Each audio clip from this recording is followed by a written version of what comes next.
नमस्कार दोस्तों, story audio book Mumbai channel में आपका स्वागत है। अगर आपको यह कहानी पसंद आती है तो चैनल को सब्सक्राइब करें। तो चलिए शुरू करते हैं। अब तक आप लोगों ने पढ़ा कि हर्षवर्धन गुस्से में विशाल की बहन का हाथ तोड़ देता है और विशाल की मां अनाया की बेइज्जती करती है। उसके साथ साथ वो गीता कपूर को भी बेइज्जत करती हैं। और शायद यह उसकी सबसे बड़ी गलती थी, क्योंकि उसकी बात सुनकर अनाया गुस्से में उन्हें घूरते हुए बोली, तुम मेहता परिवार की बूढ़ी लेडी, तुमसे अपना परिवार तो संभाला नहीं जाता और तुम यहाँ हम पर इल्जाम लगा रही हो। खबरदार, अगली बार मेरी मोम के खिलाफ अपनी गंदी जबान से एक भी बकवास निकाला तो तुम्हें लगता है हर कोई तुम्हारी तरह लालची और घटिया ही है, लेकिन ऐसा नहीं है। तुम्हें पहले खुद की गिरेबान में जाकर देखना चाहिए, तब तुम्हारी यह जुबान क्यों चुप थी जब तुम्हारी यह घटिया बेटी मुझ पर हाथ उठा रही थी। और रही बात तुम्हारी इस बहू की, पेट में किसका बच्चा था। इतना बोलकर वह पास खड़े हुए अपने वकील के हाथ से कुछ कागज लेती है और विश की मां के मुंह पर मारते हुए दांत पीसकर बोली, यह रही डीएनए टेस्ट रिपोर्ट। जिस बच्चे का मिस्कराज हुआ है उसका तुम्हारे बेटे से दूर दूर तक कोई नाता नहीं है। तुम लोग बेवकूफ थे जो इसकी जाल में फंस गए। और तुम्हें क्या लगता है, अगर वह तुम्हारे बेटे का बच्चा होता है तो वह बेवकूफ की तरह कपूर इंडस्ट्री में मुझसे झगड़ने आती और यहाँ तक कि आने से पहले वह मिस्कराज की गोलियां भी लेती। वह इतनी बेवकूफ नहीं है। इतने साल वह अपनी माँ के साथ रही है। चालाकी और धोखेबाजी तो उसके खून में है। जब वह पहली बार कपूर इंडस्ट्री आई थी तभी मैं समझ गई थी कि जरूर उसके दिमाग में कोई घटिया साजिश चल रही है। और यह सच भी थी। यह सुनकर विशाल की माँ को यकीन नहीं हुआ। तभी नीचे गिरी हुई दिव्या गुस्से में बोली, तुम बस बकवास कर रही हो। तुम्हें जेल नहीं जाना और तुम अपने क्राइम को छुपा रही हो, उससे ज्यादा कुछ नहीं है। विशाल की माँ भी उसकी हामी में हामी भरने लगी। अनाया भी यह जानती थी कि यह बेवकूफ लोग इतनी आसानी से नहीं मानेंगे। जाहिर सी बात है, अगर बाहर यह बात फैल गई कि मेहता परिवार का यंग मास्टर जिसकी बीवी प्रेग्नेंट है लेकिन वह बच्चा उसका नहीं है, तो समाज में और हाई सोसाइटी में उनकी कितनी बेइज्जती होगी। इसीलिए कुछ भी करके वह यह साबित कर रहे थे कि वह बच्चा विशाल का ही था। वैसे भी वह बच्चा इस दुनिया में नहीं रहा था। अगर वह उसका था भी नहीं तो कोई फर्क नहीं पड़ने वाला था, लेकिन वह अपनी रेप्यूटेशन गिरना नहीं चाहते थे। यह बात जो भी इंसान समझदार है वह साफ साफ समझ जाता। अनाया भी यह समझ गई। वह किसी शैतान की तरह हंसते हुए बोली, मुझे पता है तुम लोगों को बस अपनी रेपुटेशन की पड़ी है, इसीलिए तुम कुछ भी करके यह साबित करना चाहते हो कि वह बच्चा विशाल का ही है। वैसे भी यह कोई बेवकूफी बता सकता है कि वह बच्चा विशाल का नहीं था, क्योंकि जाहिर सी बात है, जानवी मेहता परिवार में उस बच्चे के जरिए ही शादी करके आई थी। अगर वह बच्चा नहीं रहा तो वह मेहता परिवार में टिक नहीं पाती, और अगर वह बच्चा रहता तो आगे चलकर कभी ना कभी तुम लोगों को यह पता चल ही जाता कि वह बच्चा विशाल का नहीं है। जाहिर सी बात है, डीएनए से लेकर शक्ल सूरत भी अपने पिता पर ही जाती है। और यही वजह थी कि जानवी ने अपना बच्चा खुद मार डाला और उसका इल्जाम मुझ पर डाला, ताकि उसका दोनों काम हो जाए। उसके रास्ते से मैं भी हट जाऊं और मेहता परिवार उसे बेचारा और कमजोर समझे। यहाँ तक कि वह इंडस्ट्री में वापसी की भी तैयारी कर रही है, सिंपैथी गेन करके। काफी अच्छा मास्टर प्लान है बनाया है मिस जानवी मेहता। इतना बोलकर वह टेढ़ी नजरों से वहां व्हीलचेयर पर बैठी हुई जानवी की ओर नजर डालती हैं। वही जानवी अपनी पूरी प्लानिंग अनाया के मुंह से मुंह जुबानी सुनकर डर से कांपने लगी थी। उसे नहीं लगा था कि अनाया इतनी शातिर होगी कि उसकी हर एक प्लानिंग जान जाएगी।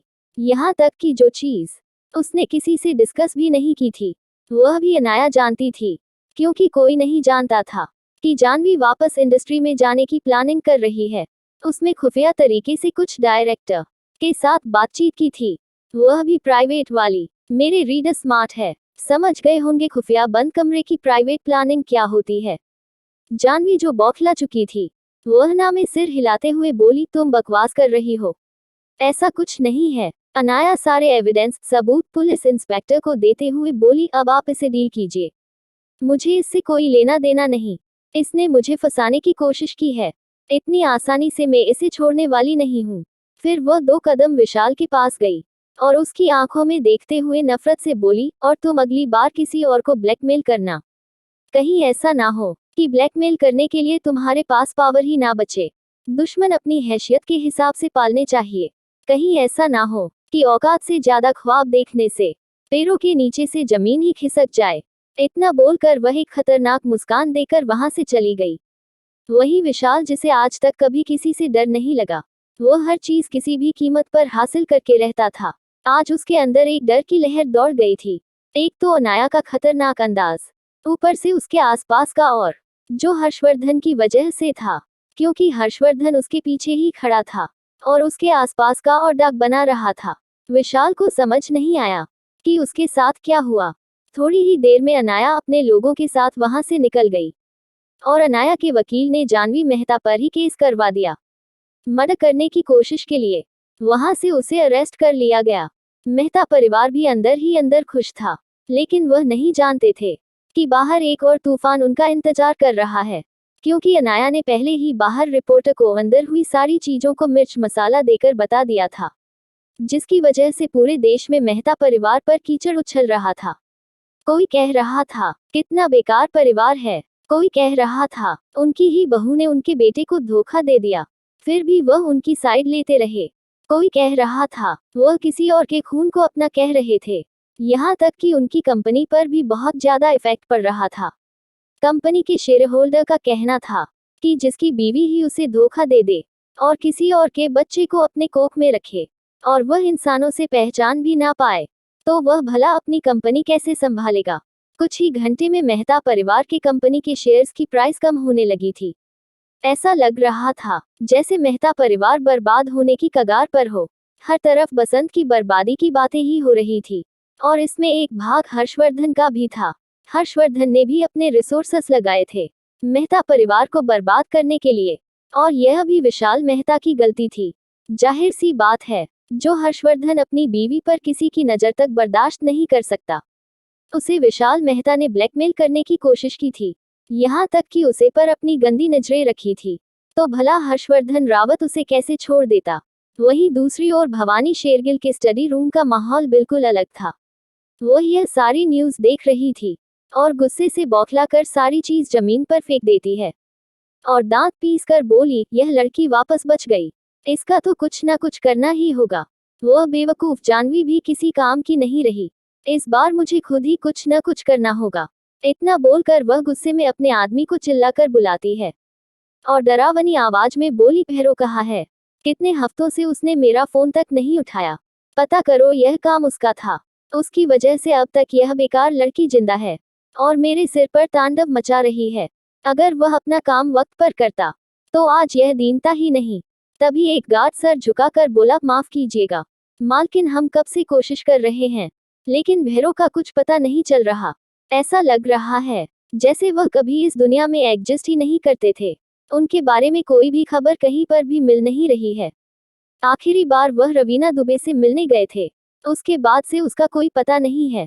यहाँ तक कि उस रवीना का भी कुछ पता नहीं चल रहा। यह सुनकर भवानी शेरगिल और गुस्सा हो गई। वह गुस्से में दांत पीसते हुए बोली, तो तुम मुंह क्यों देख रहे हो? जाओ जाकर खोजो उसे, मुझे कुछ भी करके भैरो मेरे सामने चाहिए। तभी उसका फोन बजा। फोन उठाते ही उसने कान पर रखते हुए गुस्से में बोला, अब क्या काम है? तो सामने से गुस्से अलावा आए, आंटी आपने तो कहा था कि इस बार वह रास्ते से हट जाएगी, तो यह सब कुछ क्या है? आप किसी काम की नहीं है, आप बस बड़ी बड़ी बातें कर सकती है। वही यह सुनकर भवानी का गुस्सा आप ऐसे बाहर हो गया। वह गुस्से में चिल्लाकर बोली, तुम घटिया बेवकूफ लड़की, भूलो मत तुम मेरी वजह से ही जिंदल परिवार में जा रही हो, इसलिए अपनी औकात याद रखो।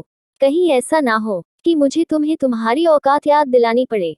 इतना बोल करो वो गुस्से में फोन दीवार पर पटक देती है और अपने नफरत भरी नजरों से टीवी की ओर देखकर बोली, इस बार तुम नहीं बचेगा, इस बार मैं खुद तुम्हारा खत्म करूंगी।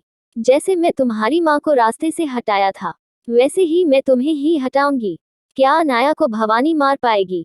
और क्या इन सब के बाद अनाया खुद को बचा पाएगी? अगर आपको अगला एपिसोड चाहिए तो लाइक करें, कमेंट करें और चैनल को सब्सक्राइब करें।